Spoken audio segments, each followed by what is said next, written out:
শিবির ছাত্রদল সংঘর্ষের পর এখনও উত্তপ্ত ঢাকা আলিয়া মাদ্রাসা ক্যাম্পাস এবং হলে ফেরার দাবিতে সড়কে অবস্থান নিয়েছে শিবিরের নেতাকর্মীরা। থমথমে পরিবেশ জগন্নাথ বিশ্ববিদ্যালয় এবং ঢাকা কলেজেও। নতুন করে সংঘাত এড়াতে সতর্ক অবস্থানে রয়েছে আইনশৃঙ্খলা বাহিনী।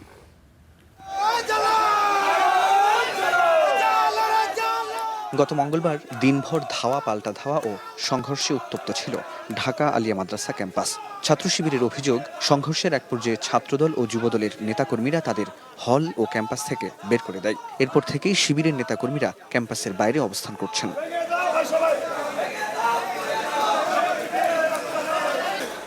সকাল থেকে রাজধানীর বকশীবাজার মোড়ে অবস্থান নিয়েছে ঢাকা আলিয়া মাদ্রাসা শাখা ইসলামী ছাত্র শিবিরের নেতাকর্মীরা। সতর্ক অবস্থানে রয়েছে আইন শৃঙ্খলা রক্ষাকারী বাহিনী।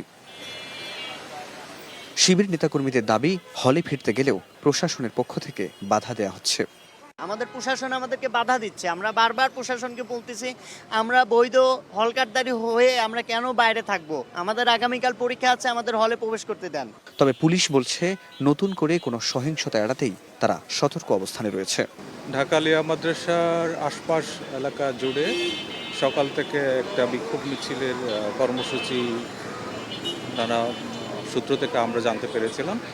সেই উপলক্ষে আইনশৃঙ্খলা পরিস্থিতি স্বাভাবিক রাখা এবং জননিরাপত্তা রক্ষার স্বার্থে অতিরিক্ত পুলিশ ফোর্স মোতায়েন করা হয়েছে। এদিকে জগন্নাথ ও ঢাকা কলেজে পরিস্থিতি স্বাভাবিক রয়েছে। ক্যাম্পাসে মোতায়েন রয়েছে অতিরিক্ত পুলিশ।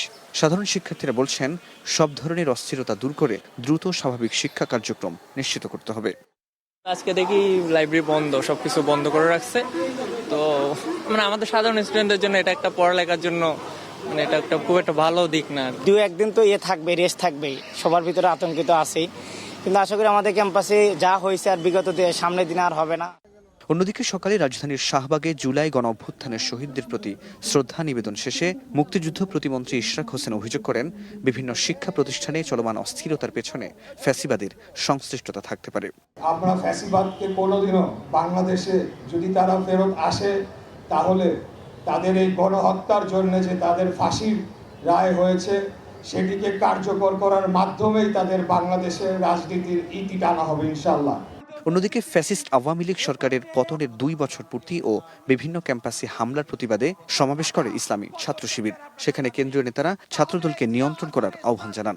সতর্ক করেন, তা না পারলে সংকটে পড়বে সরকার। গতকাল কাপুরুষের মতো রাতের বেলায় ঘুমন্ত ছাত্রদের উপর ঢাকা গ্রাফিক্স আর্টস কলেজের সাধারণ শিক্ষার্থীদের উপর তারা বর্বরোচিত হামলা করেছে। প্রতিষ্ঠানগুলির প্রশাসনের দাবি, বহিরাগত কেউ যাতে ক্যাম্পাসে অবস্থান করতে না পারে সেজন্য প্রয়োজনীয় সতর্কতামূলক ব্যবস্থা নেওয়া হয়েছে। তবে শিক্ষার্থীদের প্রত্যাশা, রাজনৈতিক দ্বন্দ্ব নয়, দ্রুত স্বাভাবিক শিক্ষা কার্যক্রমে ফিরে আসুক সব ক্যাম্পাসে। ফরহাদ বিন নূর, স্টার নিউজ, ঢাকা।